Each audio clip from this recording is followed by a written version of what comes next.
चलो आज हम लोग देखते हैं 11.2 के क्वेश्चन। तो पहला ही क्वेश्चन बोला कि तीन लाइंस हैं, ये पहली वाली लाइन के डायरेक्शन कोसाइन है नॉट रेशियो, और ये दूसरी वाली लाइन के और ये तीसरी वाली लाइन के। हमको ये प्रूव करना है कि ये तीनों लाइंस आपस में क्या है, म्यूचुअली परपेंडिकुलर, मतलब ये इसके परपेंडिकुलर, ये इसके और ये इसके। ठीक, ये लाइन L1 के डायरेक्शन कोसाइंस है, लेट ये L2 के हैं और लेट करते ये L3 के हैं। ठीक है, लाइन से। तो अगर मैं इन दोनों का करके दिखाता हूँ, बाकी हम लोग सेम कर लेंगे।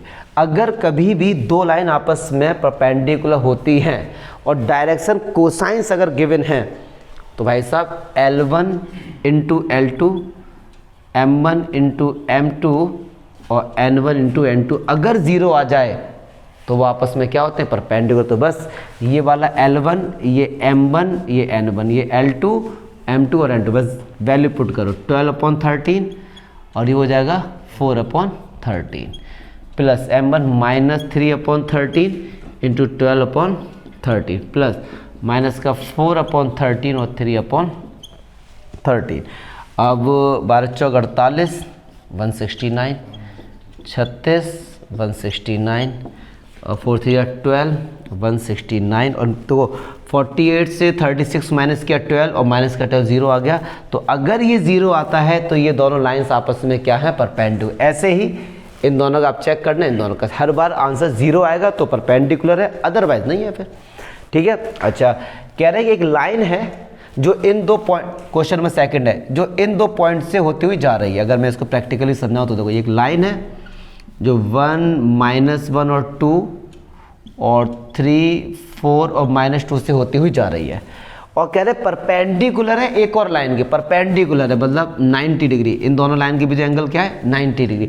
और जो ये दूसरी लाइन है, लेट ये L1 है और ये L2 है, ये जो जा रही है, ये जा रही 0, 3, 2 से और 3, 5, 6 से। तो ये प्रूफ करना है कि ये दोनों लाइन आपस में क्या है, परपेंडिकुलर। प्रूफ ही करना है ना, हाँ प्रूफ करना है। ठीक है, तो एक बात सुनो, क्या मैं ये लाइन है, चलो ठीक है, मैं इसको वेक्टर भी तो मान सकता हूँ कि लाइन में क्या होता है, दोनों तरफ जाता है वेक्टर, केवल एक ही डायरेक्शन में जाता है। बट बात अगर 90 की आ रही है तो मैंने कहा ये एक वेक्टर ये रहा, एक वेक्टर ये रहा, इनके बीच में क्या परपेंडिकुलर, अगर ये परपेंडिकुलर है तो इसको लाइन बना देंगे तो भी तो ये परपेंडिकुलर होंगे। चलो अच्छा, तो ये नाम मैं A देता हूँ और ये मैं B देता हूँ। मैं आपसे कहता हूँ कि AB वेक्टर बनाओ, क्या होगा, तो एंड में क्या रहा है B, तो ठीक है माइनस करो, 3 से बन गया 2i कैप और 4 से -1 माइनस किया तो प्लस का 5j कैप और माइनस का 4k कैप। माइनस तो कर लिया हमने, ऐसे ही इसको नाम देता हूँ C और इसको देता हूँ D। तो मैं CD वेक्टर आपसे कहता हूँ, CD वेक्टर निकालो। तो एंड में D आ रहा है तो D वाले से माइनस करो, 3 से 0 गया 3i कैप, 5 से 3 गया 2j कैप और माइनस का 4k कैप। ठीक है भैया, अब हमको ये चेक करना है कि आपस में क्या है, परपेंडिकुलर। अगर मैं आपसे बोलूँ ए भी एक वेक्टर है तो 2, 5, -4 क्या है इसके डायरेक्शन रेशियो। तो अगर मैं कहता हूँ direction ratios of A B vector, plus का 4, 6 - 2, अच्छा 6 से 2 के प्लस का 4, ठीक है सही है ना, हाँ जी सही कह रहा हूँ। तो direction ratio of A B vector, तो मैं इसको A1 तो 2 हो गया और B1 5 हो गया, C1 -4 हो गया। ऐसी direction ratios of CD vector, तो क्या होगा, A2 3 हो गया और B2 हमारा 2 हो गया, C2 हमारा क्या हो गया जी, 4 हो गया। अगर कोई लाइन आपस में परपेंडिकुलर होती है तो A1 A2, B1 B2 plus C1, अगर ये 0 आता है तो लाइन आपस में क्या है, परपेंडिकुलर है। तो चलो 3 2 जा 6, 5 2 जा 10 और 4 4 जा 16, तो आंसर क्या रहा, 0। तो ये लाइन आपस में क्या है, परपेंडिकुलर। कि अगर वेक्टर परपेंडिकुलर है तो लाइन भी क्या होगी, परपेंडिकुलर होगी। कोई डाउट है तो देखो। क्वेश्चन नंबर 3 देखते हैं। इसमें कह रहे हैं एक लाइन है जो इन दोनों पॉइंट से होती हुई जा रही है और एक लाइन इन दोनों पॉइंट से होती हुई जा रही है। प्रूफ करो कि वो दोनों लाइन आपस में क्या है, पैरेलल। ठीक है, प्रैक्टिकली समझ लेते, प्रूफ करना है क्या। एक लाइन ये है, मान लो ये L1, ये एक पॉइंट हमारे पास 4, 7, 8 और एक है हमारे पास 2, 3, 4 और एक लाइन है ये L2, ये 2 पॉइंट -1, -2 और 1, 1 2 5। प्रूफ करना है कि ये दोनों लाइन आपस में क्या हैं, पैरेलल, तो ये ए बी है, ये सी डी। अगर मैं आपसे बोलता हूँ ए बी वेक्टर बनाओ, ए बी वेक्टर बना लो या बी ए वेक्टर बना लो, कोई ऐसी टेंशन वाली बात नहीं। एंड में बी आ रहा है तो बी वाले से माइनस करो, 2 से 4 गया तो माइनस का 2 आई कैप, 3 से तो माइनस का 4 जे कैप, 4 से तो माइनस का 4 के कैप। ऐसे निकालो सी डी वेक्टर। तो 1 से ये किया तो 2 आई कैप और 2 प्लस का 4 जे कैप और प्लस का 4 के कैप। 2 वेक्टर निकल के आ गए भैया। अच्छा, अगर ये दोनों वेक्टर आपस में पैरेलल होते हैं तो इनके डायरेक्शन रेशियोज आपस में क्या होते हैं, प्रोपोर्शनल होते हैं। ऐसा हमने पढ़ा, a1/a2 इक्वल्स टू b1/b2। अगर ये कंडीशन सेटिस्फाई हो जाए तो लाइन आपस में क्या है, पैरेलल। तो देखो -2/2 -4/4 और -4/4। तो आंसर हर केस में -1 -1 आ रहा है। तो ये तीनों आपस में क्या है जी, इक्वल हैं, तो इसका लाइंस आपस में क्या है, पैरेलल। ठीक है। और परपेंडिकुलर वाली कंडीशन क्या थी, a1a2 plus b1b2 plus c1c2 0 के बराबर आ जाए। चलिए जी, क्वेश्चन नंबर 4 कह रहे हैं एक लाइन की इक्वेशन बताइए, वेक्टर फॉर्म बताइए जो इस गिवन पॉइंट से होती हुई जा रही है और एक वेक्टर की क्या है, पैरेलल। मतलब एक लाइन है जो इस गिवन पॉइंट से होती हुई जा रही है 1 2 3 और एक वेक्टर किसके क्या है, पैरेलल। तो बस इस क्या इक्वेशन होती है बताओ, इसकी इक्वेशन क्या होती है, ऐसे लाइन की वेक्टर फॉर्म क्या होती है,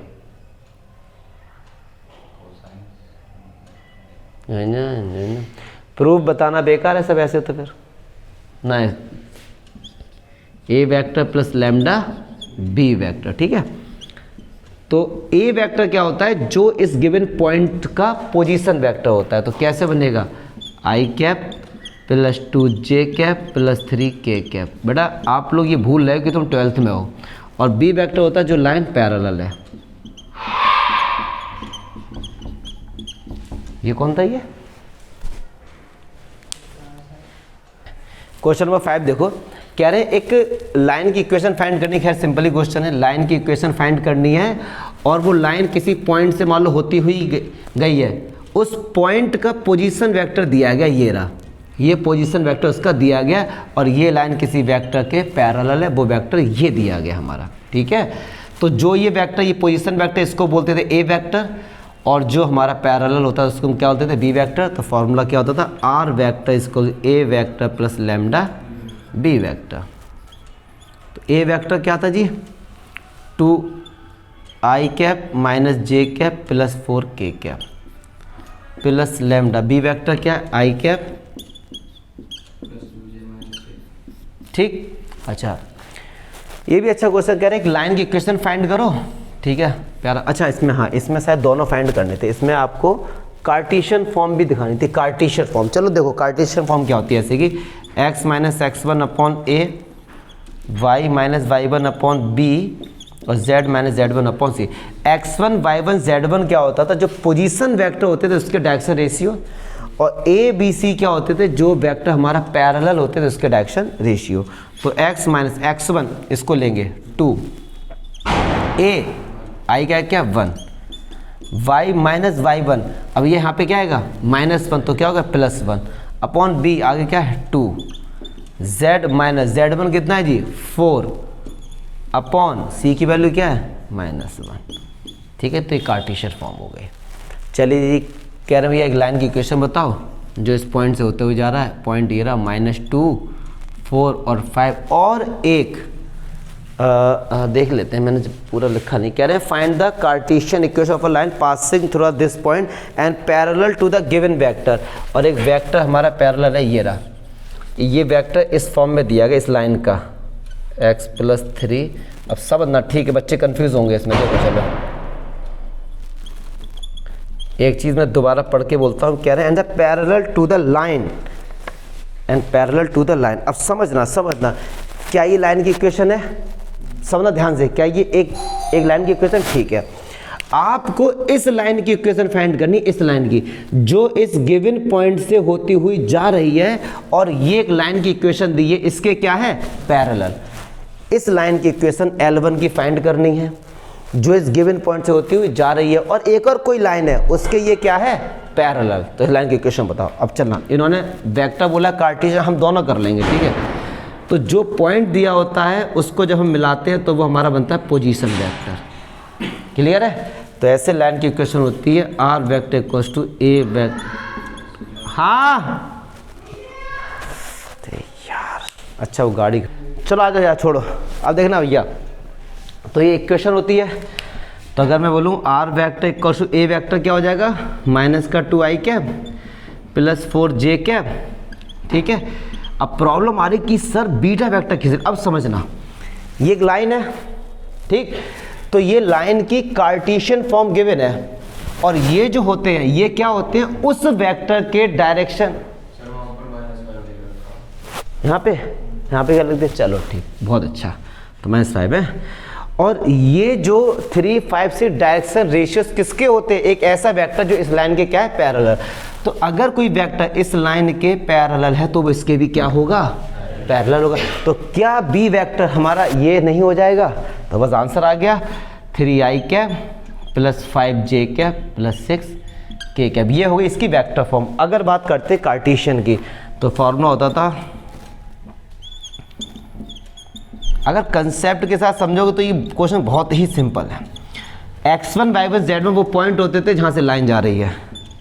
तो x1 कितना, -2 तो हो गया, +2। a क्या होता है, डायरेक्शन रेशियो 3 हो गया। y माइनस y1 4 है, अच्छा b क्या है जी, 5। z माइनस z1 कितना है, -5 + 5, और c कितना हो गया जी, 6। खत्म। समझ में आना चाहिए क्योंकि कंसेप्ट।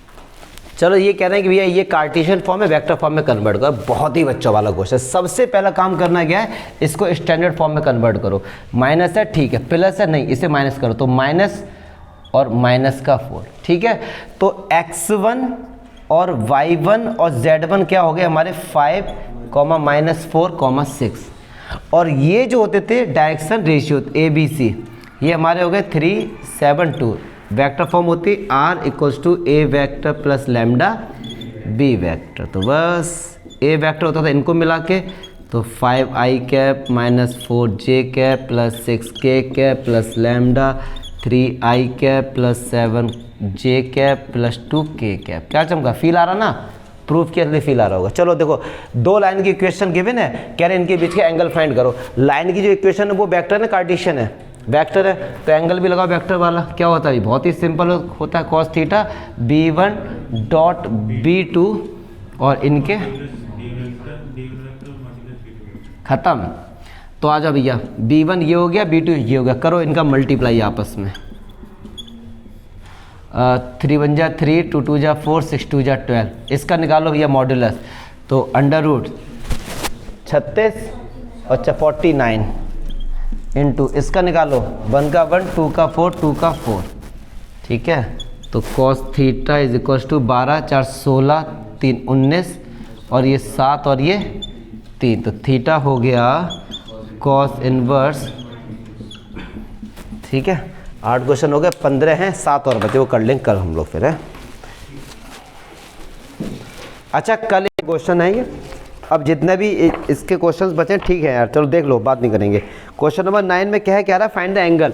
अब सुनो, ये एक लाइन की इक्वेशन है, ये दूसरे लाइन की इक्वेशन, इनके बीच एंगल फाइंड करना है। अच्छा, जो ये लाइन की इक्वेशन कार्टेशियन में, वेक्टर में, कार्टेशियन, तो फॉर्मूला कौन सा लगाएंगे, कार्टेशियन वाला। तो फॉर्मूला होता है cos theta is equals to a1 a2 plus b1 b2 plus c1 c2 upon under root a1 square plus b1 square plus c1 square और under root a2 square plus b2 square plus c, यही तो था formula. अच्छा, अब a1 a2 b1 b2 ये सबने क्या, तो ये a1 b1 c1 a2 b2 c2, ऐसे अगर आपने लेट किया तो नंबर मिलेंगे 0। सबसे पहले ये चेक करो कि हमारे पास जो ये फॉर्म गिवन है ये स्टैंडर्ड फॉर्म में है या नहीं। अब स्टैंडर्ड फॉर्म की दो कंडीशन, पहला कि जो x y z है ना, इनके जो कोफिशिएंट होने चाहिए वो 1 होना चाहिए, मतलब इनके आगे कोई भी नंबर नहीं है। बाई चांस अगर यहाँ पे 2x होता फिर हम करते क्या, तो हम 2 से डिवाइड कर देते, हमको चाहिए x y z, ठीक है। अच्छा, दूसरी चीज़ यहाँ माइनस है, पूरे में माइनस होना चाहिए, लेकिन यहाँ पे क्या डियर प्लस। तो यहाँ पे हमको क्या करना पड़ेगा, माइनस, तो क्या +3 को क्या हम लोग -3 लिख सकते हैं। ऐसे ही यहाँ पर -2, लेकिन ये मैंने नॉलेज के लिए बताया, बट यहाँ फॉर्मूले में ऊपर वाले का कोई भी रोल नहीं है, हमको नीचे वाले से मतलब है। A1 B1 C1 A2 B2 C, इससे मतलब था, बट फिर भी एक हैबिट में लेके आओ। A1 क्या है जी 2, और इधर क्या है, यहाँ तक है -1, सॉरी, तो -2 लिख देते हैं, प्लस B1 5 और 5 8 जा, और -3 × 4, यस और नो, अंडर रूट 2 का स्क्वायर 4, 5 का स्क्वायर 25, 3 का स्क्वायर 9, 1 का 1, 8 का 64, 4 का 16। तो देखो भैया कितना हुआ, ये होगा -2, 4 माइनस का 14, 5 40, 40 हो गया -26, ठीक है सर।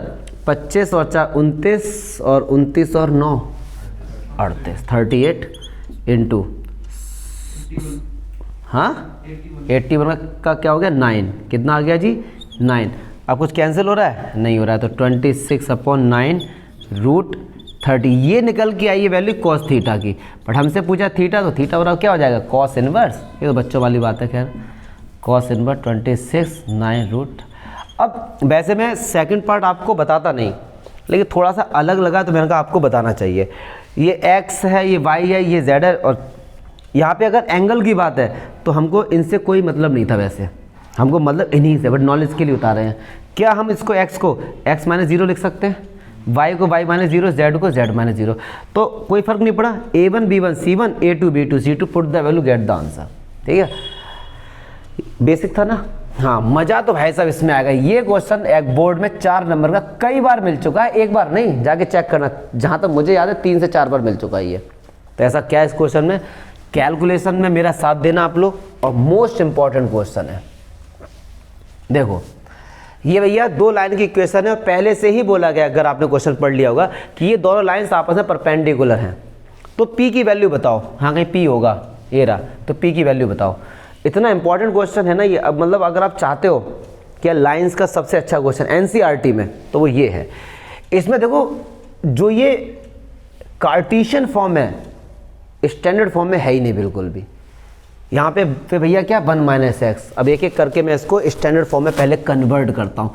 क्या 1 - x को क्या मैं ये लिख सकता हूँ -x + 1, आगे पीछे लिख सकता हूँ, यस और नो? अरे बताओ ना यार। लेकिन नियम अभी मैंने बताया था कि x का जो कोफिशिएंट है वो 1 होना चाहिए, क्लियर है? तो मैंने क्या किया भैया, ये माइनस है ना, इसको प्लस करना पड़ेगा। क्या करना पड़ेगा? प्लस। तो मैंने कहा माइनस का मल्टीप्लाई यहाँ भी कर दिया, माइनस का नीचे कर दिया, क्या कोई फर्क पड़ा? तो ये क्या हो गया, प्लस का x -1, क्लियर है? चलो इधर आ जाओ भाई साहब, 7y - 14, मैंने बोला था y अकेला होना चाहिए, तो क्या मैं 7 से डिवाइड कर दूँ, कोई फर्क पड़ा? बताओ ना यार। अरे एक्सप्रेशन अच्छे दो, कोई डाउट है क्या? मच्छर ने काट लिया क्या? अरे वो ही होगा बेटे, कॉमन या डिवाइड करना एक ही बात होती है बेटे। मच्छर ने काट लिया, खुजा लो आराम से। देखो अब 7 से मैंने क्या किया, डिवाइड किया, तो 7y/7 14/7, लेकिन जो काम आपने ऊपर किया वो नीचे भी करना पड़ेगा। मैथ्स में बनना LHS और RHS को दोनों बराबर करना है, और ये तो पहले से स्टैंडर्ड फॉर्म में था। क्या मैं समझा पा रहा हूँ? बहुत सही। तो देखो x -1/-3, 7 से 7 कैंसिल, 7 2 40, तो y -2 और 2p/7, और ये z -3/। मैंने एक को तो स्टैंडर्ड फॉर्म में कन्वर्ट कर दिया, और दूसरे को भी ये करके दिखाएंगे। ये स्टैंडर्ड फॉर्म में ये भी, इसी को थोड़ा बहुत देखना है। ये क्या है हमारे पास, 7 - 7x/3p। तो क्या मैं इसको ऐसे लिख सकता हूँ आगे पीछे, क्या माइनस का 7x और प्लस का 7, ऐसे भी तो लिख सकता हूँ। अच्छा हमारा काम क्या है, हमारा काम क्या भैया, इसको प्लस करें पहले। तो मैंने क्या किया, माइनस से मल्टीप्लाई किया, तो पहले मैं इसी को ही कर देता हूँ। तो ये हो गया 7x और माइनस का 7/- का, अब किससे डिवाइड करना पड़ेगा, 7 से। किससे करना पड़ेगा डियर, 7 से। तो 7x/7 -7/7 -3p/7, तो कैंसिल, ठीक है? तो यह x -1/- 3p/। तो बाकी तो ये स्टैंडर्ड फॉर्म में ही थे। क्या अब मैं इसको हटा के, क्या मैं ये चीज़ लिख सकता हूँ कि x -1/- 3p/7, यस और नो? हाँ ओ सॉरी लास्ट वाला और सही कह रहे हो, ये 6 माइनस जेड है। तो मैं से क्या करता हूँ भाई साहब, z माइनस 6 और माइनस नीचे लगा देता हूँ। ठीक है, चलिए जी। अब ये दोनों आपस में क्या है, परपेंडिकुलर, और हमको पता है a1 upon a2, b1 upon b2 और c1 अपॉन c2 किसके बराबर आता है, 0 के बराबर, जब वो आपस में क्या होते हैं, परपेंडिकुलर। तो a1 ये b1 और ये c1, तो ये -3। अच्छा a2 की बात करते हैं, ये a2 ये b2 इसे a2, तो ये a2, ठीक है। चलिए a2 कितना हो गया जी, plus b1 2p upon 7p है जी, b2 1 को लिखो या फिर मत लिखो, ख़त्म करो। c1 2 c2 is equals to, क्या अब ये क्लास 6 का अलजेब्रिक एक्सप्रेशन वाला क्वेश्चन नहीं बन गया? ठीक है, तो 9p upon 7 plus 2p upon 7, 5 दूनी 10, उधर गया तो प्लस का हो गया। अच्छा चलिए इसे मैं ऐड कर दो, 9p और 2p 11p अपॉन 7, ये 10, तो क्या p बराबर 70 अपॉन 11 हो गया? कोई एक बच्चा चेक कर ले, कैलकुलेशन गलती तो हमने नहीं करी, कोई भी एक वाला। पहले आप देखो कंसेप्ट बताओ कि हाँ सर यहाँ दिक्कत है, वो छोड़ो ना, देखो इधर बेटे क्या हो गया, ऑल आउट लगा देते हैं, तुम्हारे पास क्या हुआ? नितिन सक्सेना बताओ, हैं सही आंसर? बहुत आंसर ठीक है, बहुत खुशी की बात है, मतलब कैलकुलेशन मिस्टेक हमने कहीं नहीं की है।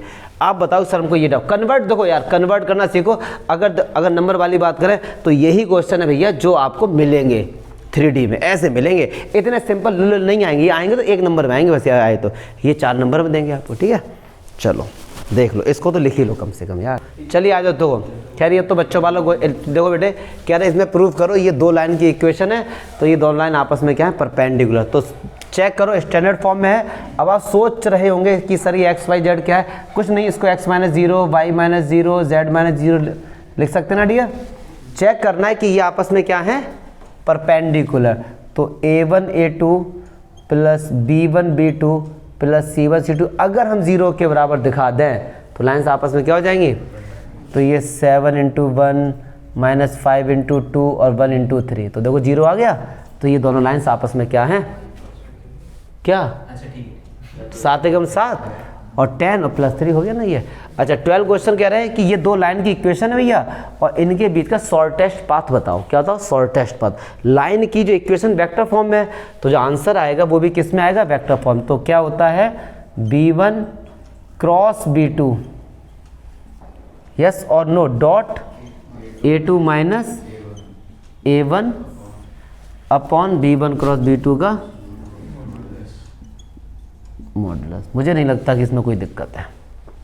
एक काम करते हैं, चलो एक काम करते हैं, ये हमारे पास होता है a1, ये हमारे पास क्या होता है a2, ये हमारे पास होता है b1 और ये हमारे पास क्या होता है b2। क्लियर है? चलो तो अब ऐसा करते हैं, सबसे पहले b1 क्रॉस b2, तो चलो इसको निकालते हैं, b1 क्रॉस b2, तो ये i, ये j और ये k। अच्छा b1 भैया कहाँ रहा, ये रहा, तो 1 - 1 और 1 जो i के आगे है और जो j के आगे k के आगे, ठीक।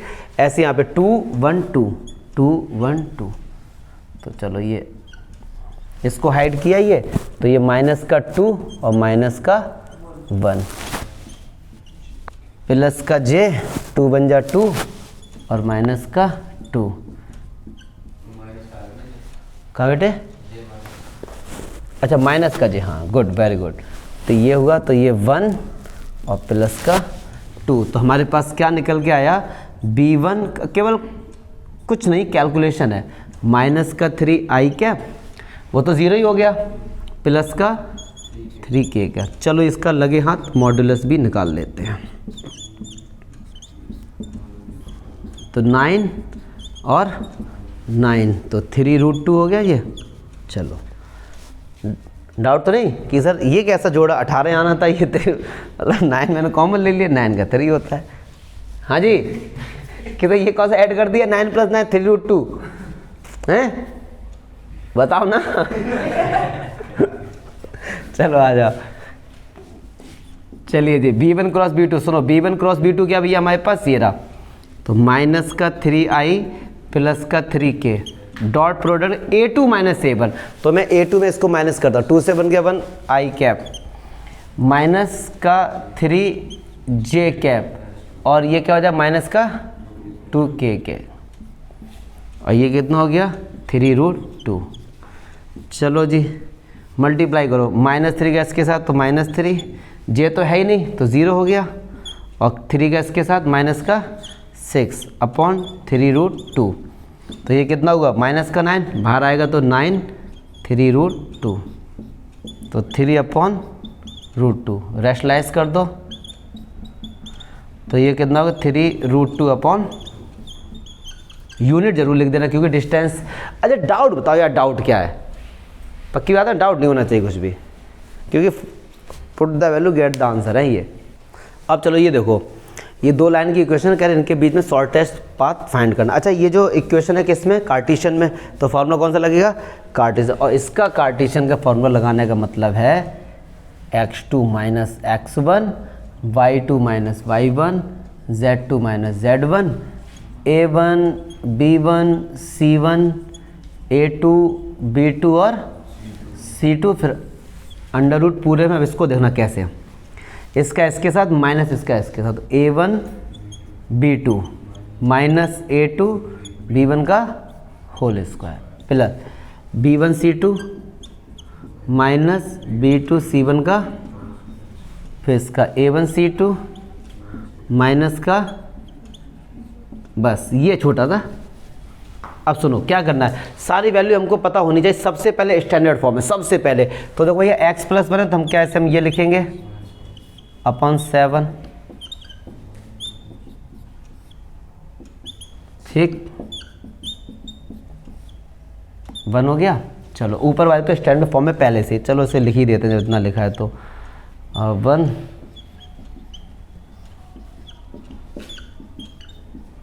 चलो जी। अच्छा तो अब देखो ये हमारा x1 y1 और ये z1, तो ये x1 ये y1 ये z1 x2 y2 और ये z2, क्लियर है। ये a1 b1 c1 a2 b2 है तो वैसे कुछ भी नहीं, यहाँ पे देखो ये जो आपको सॉल्व करना है ये एकदम डिटर्मिनेंट की तरह सॉल्व करना है, किसकी तरह, और ये तो नॉर्मल वैल्यू है, यहाँ पे सारी वैल्यू रखो सॉल्व कर दे, कोशिश करते हैं एक बार ट्राई करने की। चलो x2 minus x1 3 minus 1 y2 minus y1 ये 5 माइनस और माइनस का 1 7, ठीक है सर, और a1 b1 c1 तो 7 माइनस 6 1 और 1 माइनस 2 और 1, तो ये हमारा हो गया 4 और ये 6 और ये 8। क्या हम लोग इसको डिटर्मिनेंट की तरह सॉल्व नहीं कर सकते यार? बिल्कुल कर सकते हैं, ठीक है। अच्छा कुछ ना कुछ आंसर आ जाएगा इसका। चलो इसमें डिवाइड कर देना, अंडर रूट लगा a1 b2 ये सब a1 b1 इस तरीके से a1 b1 c1 8, कैलकुलेशन है इसमें, खुद करो इसको, ठीक है। हाँ मैं नहीं कर रहा है ऐसे, लास्ट वाला इंपॉर्टेंट क्वेश्चन इससे देख लो, ये सबसे इंपॉर्टेंट क्वेश्चन है इसका। कह रहे हैं कि ये 2 लाइन की इक्वेशंस हैं और इनका शॉर्टेस्ट पाथ बताओ। ये अभी तक की जितनी लाइन की इक्वेशन सबसे अलग है, कहने को तो ये वेक्टर फॉर्म है, लेकिन वेक्टर फॉर्म है लेकिन वेक्टर फॉर्म को दूसरे तरीके से इन्होंने रिप्रेजेंट किया है।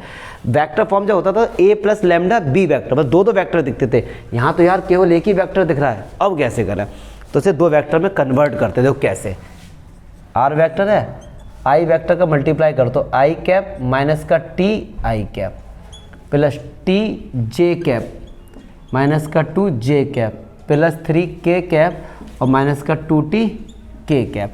जो t वाले हैं उनको एक तरफ रखो, नॉर्मल वालों को एक तरफ, तो ये एक तरफ और ये एक तरफ और ये एक तरफ, तो i कैप माइनस का 2 j कैप प्लस का 3।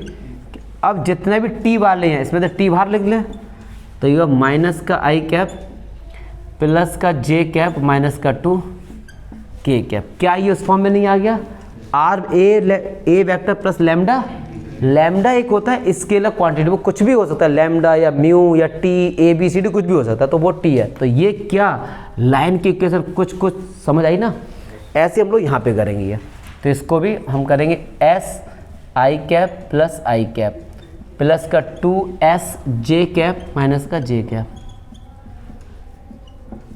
ठीक है सर, तो चलो जो नॉर्मल वाले उनको एक तरफ करो, तो I कैप माइनस का J कैप और माइनस का K कैप और plus S I cap minus का यहाँ से S कॉमन लिया ना, तो प्लस का 2J कैप माइनस का 2। ठीक है सर, अब ये दो लाइन की क्वेश्चन आ गई। ये हमारा होता है A1, ये हमारा होता है B1, ये हमारा होता है A2, ये हमारा क्या होता है जी B2। बस अब तो खैर बच्चों वाला है, तो cos थीटा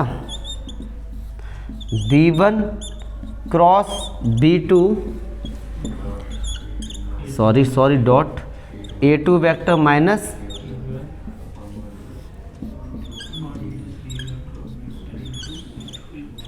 ठीक है। तो B1 को इनका क्रॉस मल्टीप्लाई कर सकते हैं हम लोग, इसका जो A2 माइनस A1, क्या मैं निकाल के दिखाऊं? नहीं, तुम तो खैर मना ही करोगे, तुम्हें भागना है। पढ़ा कर लेंगे बच्चे, जिन्होंने बेसिक देखा कर लेंगे। चलो